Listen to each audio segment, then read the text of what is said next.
Hey everybody, welcome to the Gapology Guys podcast, your resource for leadership tips and frameworks from our series of books. And tonight we have a very special guest joining us. Jerusha Kantasingh is a consultant who has done a bit of work with Gapology in her home country of Trinidad and Tobago.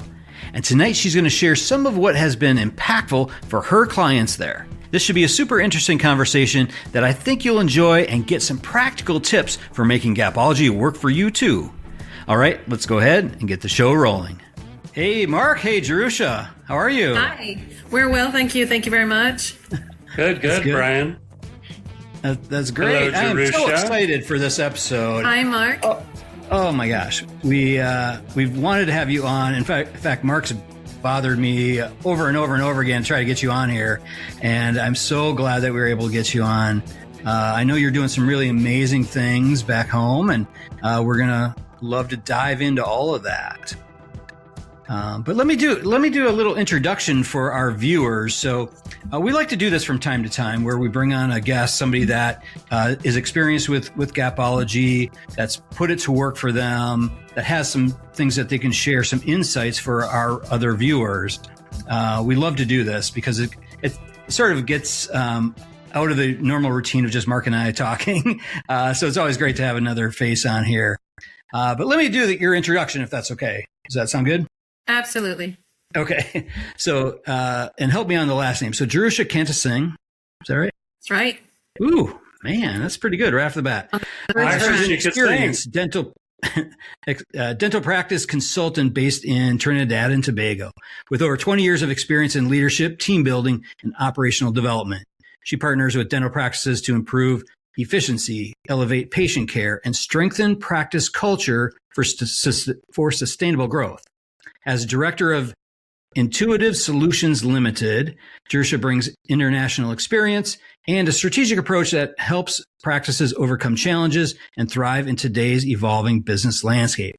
And she is an official consultant working with us here at Gapology. So she's gone through some extra training as well for that. So we're super excited to have you on.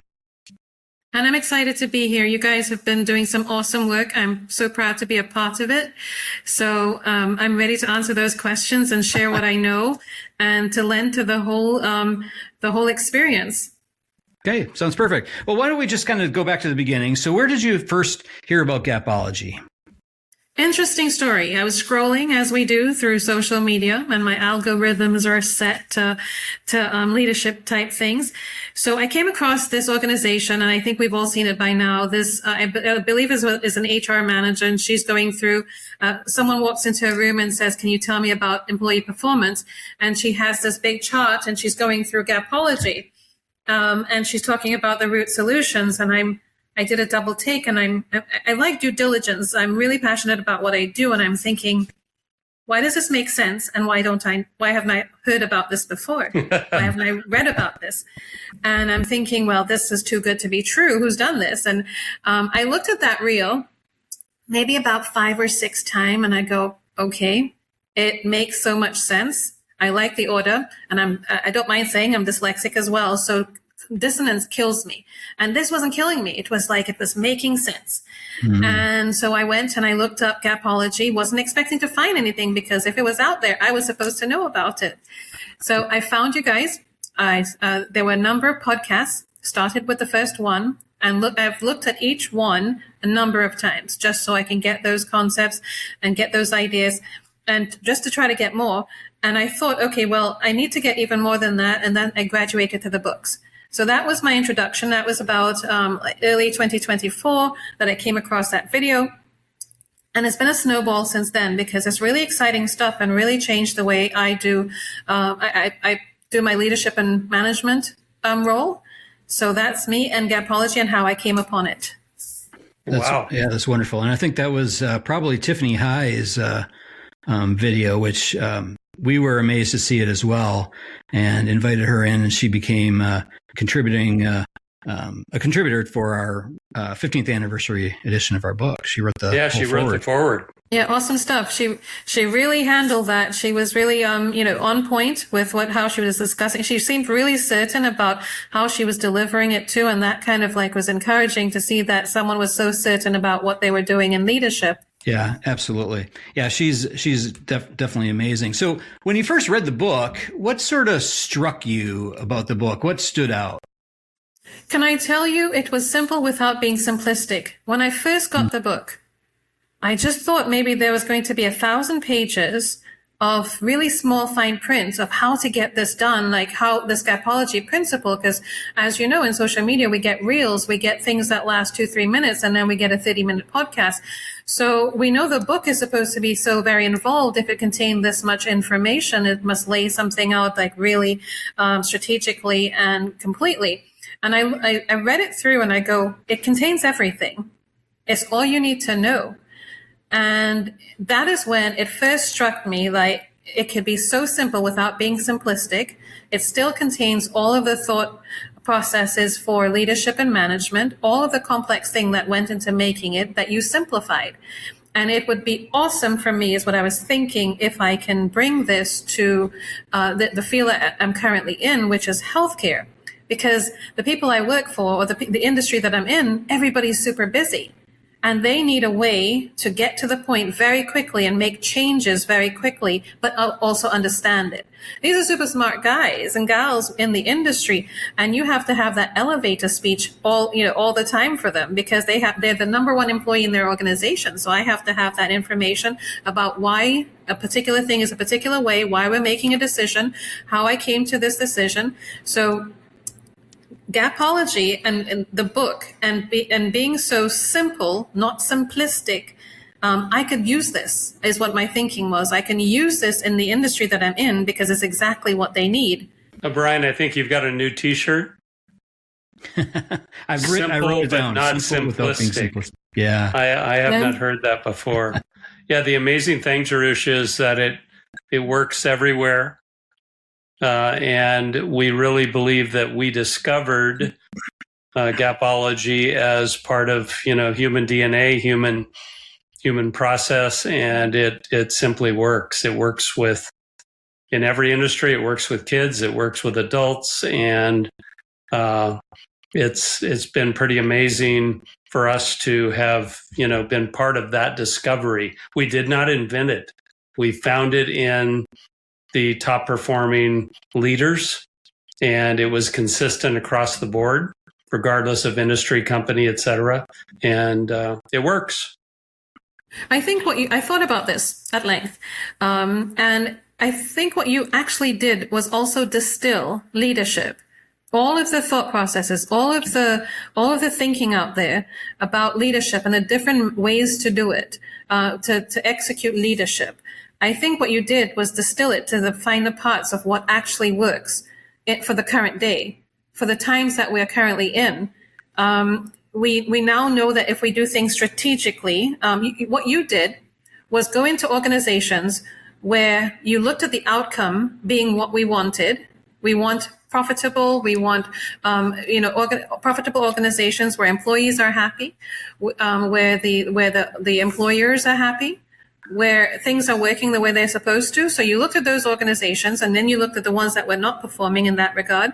And then you took all of those, all of the things that were working, which you distilled to 9 things, 9 root solutions, 9 things that we could look at. And you structured it. You not only then took those things, you put them in an order. So you further distilled that part of what we were looking at in leadership to make it make sense, to put it in an order. And then in the past, what we would have done as leaders, what we would have done. We were doing due diligence all over the place, reading every book we could, consulting with attorneys, consulting with consultants. That's how we did leadership in the past, making sure that we had the best decisions for our owners or organizations. So that's how we did it in the past. And what you did was distill what was out there into workable parts that people can actually see, that we can pinpoint. Now, each one of those points can be broken down into the other leadership thinking, like the types of training we can do and why it will work. How we how we communicate. That's another way. There's so many different ways we can communicate now, and how we express ourselves and our expectations. So all of those things still uses all of the other systems and thought processes. But what you said to us was, this is what it is. This is the order it has to be. And this is the way it works in the real world. And we didn't have that before. Yeah. Wow. Yeah. The framework makes it simple. It does flow in an order, which is needed because that's how gaps are closed in that framework. And it's been amazing that it literally works everywhere. I know I've said that already, but I've never known of anything, to that extent where it works everywhere. And yeah, it puts us all on even keel then. And now our talent is actually how we execute it, how well we execute it, where we get the systems to actually execute those root solutions and things. That's our talent now. But you've already ordered it. You've already, made it a science, which I appreciate. You've done industries. I was born out of retail in the US. That's where I started. So I understand the science that goes into businesses, organizations. I started with a Fortune 500 company in retail. Wow. And the science told us that the number of guests or the number of customers in a line, how many were too many before the customers started becoming upset. They told us, why we folded merchandise and we put it on the shop floor. We knew there was a science for everything. So I appreciate that you've made this into a science for us that we can follow. Yeah, we initially found it in retail in the US. So I recognized all of the elements. That was the funny thing. I recognized all of the elements and I thought, why didn't I think of this and putting it in an order, right? And that was the thing. That was the thing that was taking up a lot of our time, actually. When we were looking at something. So, for example, sometimes we could have two different circumstances, two different incidences that happen in an organization, and we're thinking it's two different gaps, two different issues that have occurred when they can all belong to one of the gaps. And I think that took a lot of time. And because you guys forced us now to look at the knowledge gap first, regardless, that helps us to, cut through the chase. So, for example, in the clinic, you were just in a dental practice, Mark, right? So in a clinic, if I break something because I didn't put it back in the right spot or in the right way, facing in the right direction, that could very well be a knowledge gap because I wasn't trained to do it. But ideally, anyone looking at that would say it's not. It's just you did not know the importance of doing something, or it was an action gap. You knew what to do because I told you a million times, I showed you once, and you might be thinking it's that. But then an employee who tells not the right thing to a patient, right? That can also be a knowledge gap. But I didn't break something. It's still a knowledge gap. Right. So we were busy diagnosing things in different ways because of the severity of what it was or how it seemed. But now you forced us to come back to the knowledge gap, start there and see where we've gone wrong or what we can improve. No, that's a great point. The leader wants to blame somebody else for the issue. So they often will say it's not a knowledge gap. We covered that already, but they didn't confirm that the team understood it. So no, it's a great point. Yeah, no, I love what you've been saying. One of the things that I wanted to tie a little thread here. So, Mark, you've been saying is it works in all industries. And I think this is a great example that, we have never really worked with the dental industry. We've worked with a lot of other kind of companies, but never that particular industry. But it's just a really great example. And if anybody goes back and watches any of our previous podcasts, we've done podcasts on almost every type of leadership situation out there. We've been doing podcasts for, I think this is officially our 10th season. So we've done a lot of these and we've talked about all sorts of situations. So for any of our viewers or listeners, if you haven't had a chance to do that, go back and listen to some of those.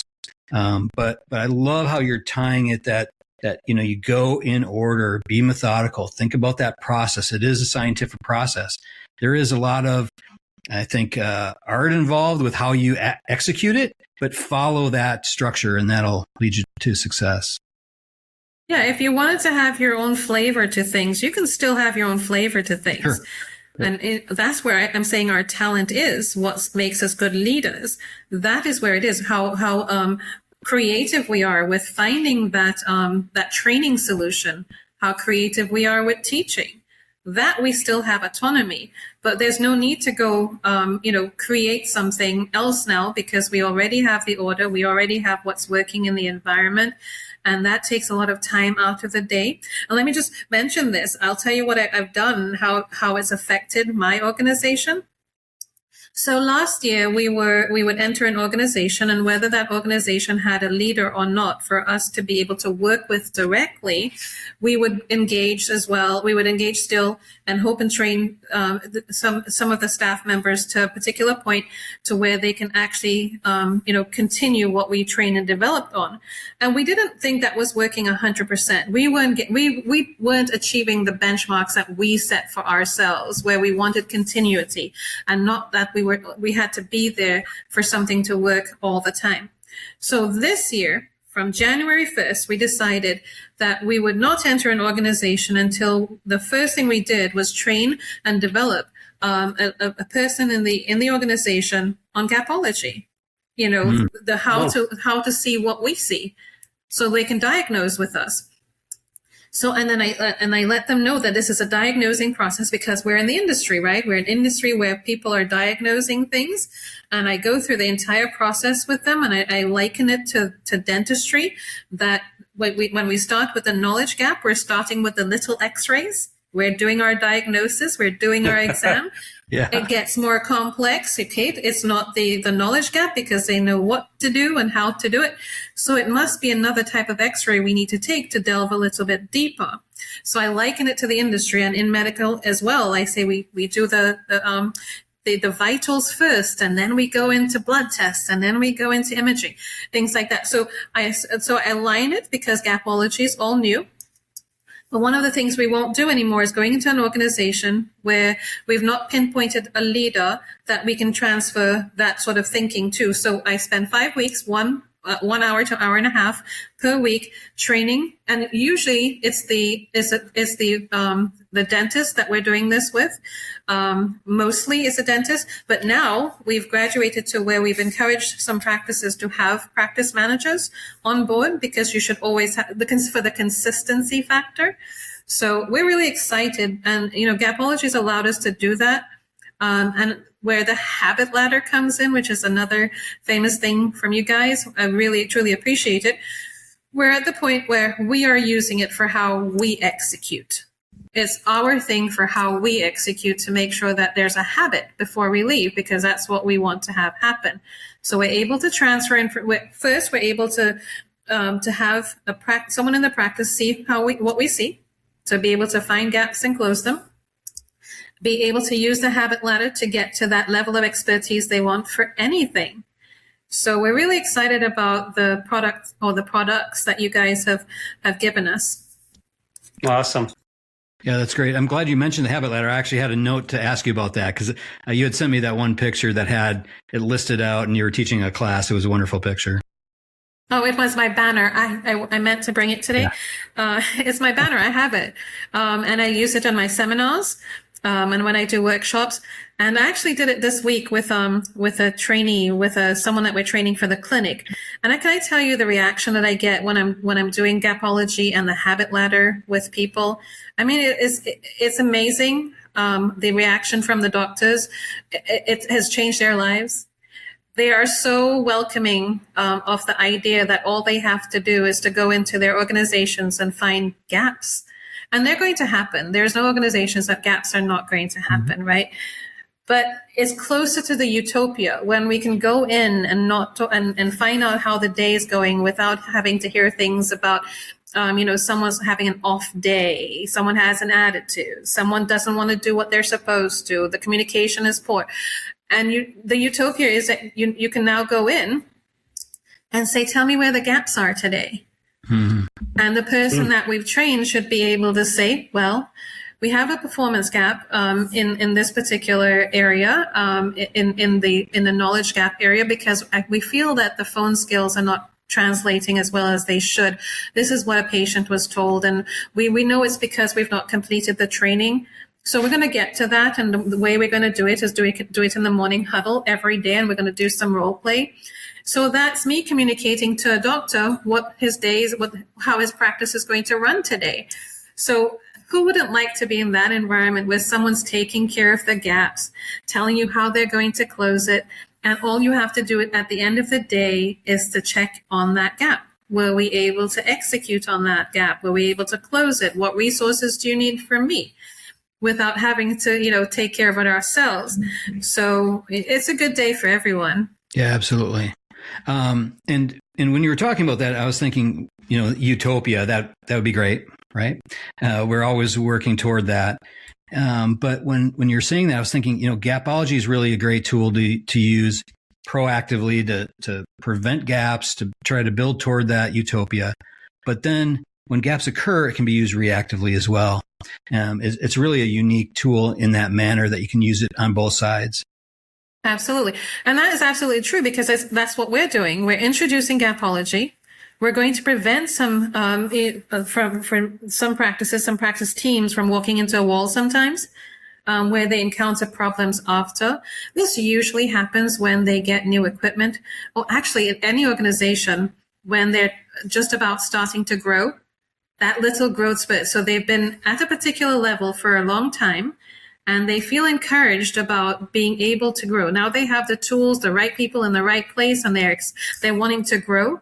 It helps them to stop hitting that wall because usually when you get new equipment, so Mark, you were saying that, they had some 3D printing equipment at the practice that you went to. Dentistry is changing so fast, new equipment all the time, new things to know. So that's a constant learning environment. They're constantly having to do their continuing education. So it's marvelous to have something that helps them work through that. And the wall that they don't get to hit then is that where they get some new equipment and they don't know how to get their staff up to that level of being able to communicate the value of the equipment or the new training, the new things that they're doing in dentistry, the new services they're offering. You can get to that before we even buy the equipment. You can do the training, the training for how to communicate the new services before we even start the services. We can using the habit ladder and using Gapology. Yeah. So I sort of have a question. I'm just thinking about your consultancy itself and what you do, because this is sort of a unique situation, how we've built our relationship, over the last, how long has it been? It's 2 years. 2 years. Yeah. So for the last 2 years, how have you actually integrated Gapology into your existing consultancy? I'm sort of interested in that because I think there's opportunity for other people possibly to get involved with us here, not to replace what you already do, but possibly integrate it into, what they do as well. Right. So Gapology goes into every training that we do, initial training. So we must have that. We must have someone who communicates like us, who actually not communicates with us, someone who sees what we see when we go through doing our diagnosis and the treatment plan for what is needed in the practice, what we need to help with the growth and development and the training. So ideally, how it's impacted our consultancy is that we first get someone to see in a structured leadership framework so they understand their organization as we're going to present it to them. That's the first step. Then we help them with training their staff to do the same. So then we switch to the habit ladder. So we help the leaders. We train the leaders with Gapology. And then we help the leaders with the training part of it, how to train their own staff, even with Gapology, but using the habit ladder. So we can continue to distill Gapology. So we present Gapology to the head of the organization, and then we break it down to more manageable parts for the staff below so they can kind of get accustomed and acclimatized to the use of Gapology in their practice. The way we use the habit ladder more frequently for ourselves is to get ready to train and develop a practice. So this was a conversation that we had quite a while ago, Mark, when you were writing the book as well, and I was telling you that I was kind of working on something as well. It's for the use of the habit ladder for just ourselves, the questions that we must ask for the communication level. How are we going to communicate to the staff? How are we going to get the buy-in from them? What are we going to present? Do we have the training material? Is it tried and true? So using the habit ladder to make sure that we have this knowledge, skills, and abilities to help our clients is where we are, and how we're using Gapology and the habit ladder. And then we go on to, making sure we check the understanding. Like once in a while, I'll shoot you an email and say, hey, this is my understanding of something. What are your thoughts? I remember I did that with the definition of behavior versus action. Mm-hmm. And I was saying to you, like, hey, my psychology background says it should be this, and you're using it in this regard. You're using it interchangeably in this regard. And that's when you said to me, well, the behavior is really the behavior of the leader. And the action is everything that is produced from that behavior of the leader, the team's behavior, how the leader influences the external. So I get to test my understanding of a subject. So I'm using the habit ladder. And then I have the agreement of my trainers that this is what we're going to do. This is how we're going to execute it. I make the commitment that this is how it's going to be executed myself. This is what and this is how we're going to stick to it. And we go from there, and we build, make sure we have the right things, keep working on it with the clients until they achieve a level that we feel confident that we can leave them with, that they can repeat the behavior. Well, the leader is most often the gap, and they don't want to know that or admit that. But when that gap gets closed, then they're able to narrow it down to the team and determine where the other gaps are. But the leader, often unwilling to admit it, maybe totally unaware of it, they are the gap. They assume things are understood by the team that are not. They assume that their training was effective, but it's not. And again, the habit ladder is an incredible tool that helps overcome that. But when the leader closes their gaps, everything starts coming together. And again, Gapology was built on our study of leaders that were totally outperforming everyone else. And we were able to figure out what they were doing. And it was Gapology. Even though they didn't know it, it was Gapology. Absolutely. And I've had some really negative reactions to that accountability part for the leaders.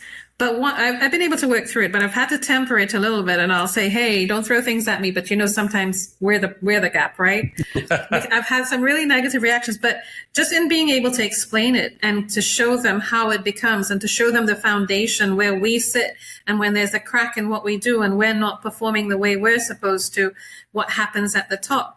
So I've been able to explain it so far, but I've had some really telling the doctors like, hey, sometimes you're the problem. Yeah. So it's been a little bit tricky. But the number one question, if I can tell you, when I do Gapology, I've had the number one question be, Jerusha, after I go through the knowledge gap, the importance gap, the action gap, how do I hold my team accountable? But the world has changed, and what they mean is, how do I hold them accountable because I told them to do something and they didn't? And the world changed to where accountability in organizations now is holding them accountable to what they agreed to do, to what they were hired to do. So that's a better place to be, to hold someone accountable to the things that they've committed to doing, which is what Gapology teaches. So when we've made that switch and we've started back from okay, let's start again at the knowledge gap, and I'll tell you why, and I'll show you why we can't hold them accountable until we get to this spot, till we've done the other 8 things, right? Until we've made measured everything that they're doing and shown them, given them the opportunity to improve. We can't hold them accountable. It's usually where we have to go back and train and retrain, or tell them, let them know the importance of why they're doing something, and just telling them the why we're doing what we do. That's where the habit ladder really comes in and is unbelievably effective. So you communicate this process we're rolling out. You then verify understanding, which most leaders skip over that part. And in the virtual world, verifying understanding is often difficult. They have to have a plan for that. But then you ask for their agreement, their commitment to that process. That changes everything. Everything. Absolutely. That changes everything. 100%. Yes. And then practice and feedback. And that creates habit. So the habit ladder is, we should write another book, Brian. It should just be the habit ladder. And I mean, it's part of Gapology, but it's so, it works every time kind of thing.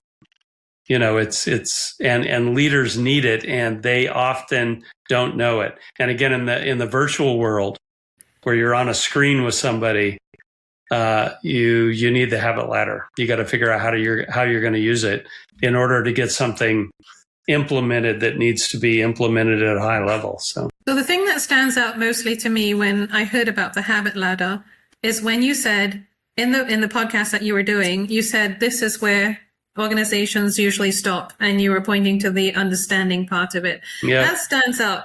And I took a little bit of offense because maybe that was me. You know, maybe I could be accused of that maybe one or two times. And I'm thinking, okay, that's not going to happen again. Right. So it really puts a finer point on, you know, if we know this works, we have enough examples, we've tried it a couple of times, you're encouraged to keep going. There is no other way. You can't stop at understanding because you're setting the employee up for failure, and you're not going to get the result that you want. So we have only ourselves to blame. So we can't stop at understanding. And no one who says to us, well, I told them 100 times, just like you always say, Mark, you know, telling ain't teaching, that stands out as well. So I make sure not to make that mistake. Yeah, verifying understanding is something you have to figure out how you're going to do that for a given process. You have to verify understanding. Sometimes it's a test. Sometimes it's, you know, observation. That, again, there's many ways to go after it depending on what you're doing, but it has to be there. You cannot assume understanding. And Absolutely. Many leaders assume understanding, and therefore they become the gap, and it carries on through. Very true. Absolutely. We cannot assume. We have to make sure. But just the understanding part as well. Can I tell you that this is where, again, the talent is, because it seems simple enough. Like there's a ladder with 5 rungs and we should be able to move through. We can ask a couple of questions and check for understanding. This, again, is where the talent is. And I implore every leader to have some sort of conflict resolution or mediation type training, listening to understand type training, because you have to really know if you're in a group of people who are not wanting to say that they really don't understand, how do you check, you know, that each person understands, especially in medicine or in the healthcare field. We have to make sure that someone understands the importance of what they're doing, because no matter what they do in a practice, what role they have, no matter what their task is, I can link it to how it affects a patient if they do it well and if they don't do it well. So checking for that understanding and role playing to make sure that you get that and you can see that that is being executed. This is where I'm telling you the talent of a leader comes in, and this is where you can hone your skills and shine like a star. This is where there's no switching up of the habit ladder, no switching up of Gapology. This is where you're honing your skills to be able to execute at the highest level. Yeah, your level of understanding is exceptional, just so you know. And thank you. And no, it's exceptional, and it will help so many, you know, practices achieve greatness. It's really impressive. So, well done. Absolutely. Oh, thank you very much. So I appreciate that. I'd like to sort of tie a bow on this, if we can, by just if you could share maybe 1 or 2 things, pieces of advice for our other viewers, something that you did that created some success, something that they could replicate. So for the dental offices where the doctors, and I'm speaking mainly to healthcare, I can speak to other industries because I've worked in them, but just for the healthcare part of it, because it's new, hip and happening, and then you can see how it applies to Gapology. There are a lot of dentists who run their practices. It's a certain size, they run their practices, they try to keep in the know of everything. My advice to them would be learn Gapology. And I think it's the first step of letting go and letting the reins go to see the difference. Because even in using the habit ladder, even if they wanted to start with the habit ladder, to see the difference it can make in the execution of tasks, that shows on the bottom line, because that's how we can tell there's improvement. And that's how we can tell that, our employees are being trained and developed. It will show. I implore them to at least try the habit ladder, pick a task, a training, something new that's going to be happening in the practice, or something old that's happening that's not working well. And use the habit ladder to get the employees up to a particular level, that they're satisfied that if they keep training and developing, that they're going to be, that is going to become a habit. And the way you know that that is actually reached fruition is when that person who's been training and developing can now train someone else. That is an automatic show on the bottom line. The other thing that they can try, another piece of advice to see immediate return on investment, which is, like I said, the only way that we can tell that this is working, is if they say one of the tasks that is so key and critical to the organization, which is usually phone skills, especially in dentistry, we have to call patients all the time. And we Google, we use AI, we get some phone scripts, we use the habit ladder, we train and develop, we see what mistakes are being made using Gapology, and then we train and develop, we use over a particular period of time. Just give it a couple of weeks. Immediate return on investment. That is what we've been able to achieve with using it ourselves, with the practices that we've been working with. It's usually the first point to show and to demonstrate, hey, we kind of know what we're talking about. This works, right? Yeah. So we go there, we show them that initial thing. But you see, those are just our party's tricks. We can do that for sure. We will leave you with that skill and knowledge, but there are other things in the organization that need to follow suit. And so by that time, we've built the trust, and they're able to buy into the other things, sometimes reluctantly, but we demonstrate because it's a science, and I can walk behind that. I can be behind a scientific process, tried and true. And I think one of the questions I did ask you, Mark, in the beginning is like, can you tell me who else is on this platform? Which other healthcare organizations? Who else? I can see there are a number of people, and it's building the number of people using Gapology on your website. So that's awesome, endorsing, and that's the advice I would give to the healthcare people, just to give it a try. Start small, and they will be encouraged to grow. Well said. Wonderful. All right. And what else would you like to share? How can people get in touch with you, your organization? You want to give some information on that? Yeah. So we're on Instagram. That's usually the way people find us.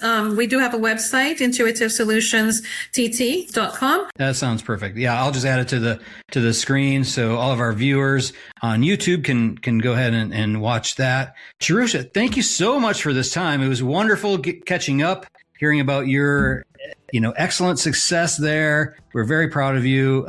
Very excited to work alongside you. Thanks very much. Mark, any final words? Well, let's do it again, when we can, Jerusha. Your knowledge of Gapology is exceptional, and it's similar to how we, came to it. It worked everywhere where we implemented it, and we were amazed by it. And so you really are a standout in terms of your ability to explain it and use it, and so your client base is very well served, and you'll do very well. So let's stay in touch, and let's do this again regularly. Absolutely. Thank you, guys. I so appreciate you, and especially for what I do. Thank you so much. Yeah. Thank you. Have a great rest of the week. We'll talk to you soon. You as well. Bye-bye. All right, that'll do it from here. For more information on all of our books and training services, head on over to our website, gapology.org, for all the links and details. Everyone have a fantastic week. We'll talk to you soon.